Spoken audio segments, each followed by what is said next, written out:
Hi hello lunch బాక్సుల కోసం ఈజీగా వెంటనే 10 మినిట్స్లో అయిపోయేలా కొబ్బరన్నం చేసుకుందామా.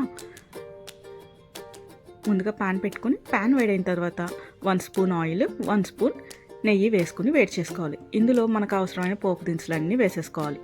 కొంచెం పచ్చిమిర్చి ఎక్కువే పడుతుంది, వేసుకుని అన్నీ కలుపుకొని వేయించుకోవాలి. ఇప్పుడు ఇందులో పల్లీలు కూడా వేసుకుని తురిమి పెట్టుకున్న పచ్చి కొబ్బరిని కూడా యాడ్ చేసుకుని 2 మినిట్స్ అంటే 2 మినిట్స్ వేగనివ్వండి. ఇందులో రైస్ ఉడికించి పెట్టుకున్న రైస్ని యాడ్ చేసుకుని మొత్తం కలిసేలాగా బాగా కలుపుకోవాలి. ఇందులో సరిపడా ఉప్పు వేసుకుని మరొకసారి బాగా కలుపుకొని ఆ వేడికి కొబ్బరి అంతా దాన్నంగా పట్టేలాగా చూడండి. లాస్ట్లో కొంచెం కొత్తిమీర కూడా యాడ్ చేసుకోండి, ఫ్లేవర్ చాలా బాగుంటుంది.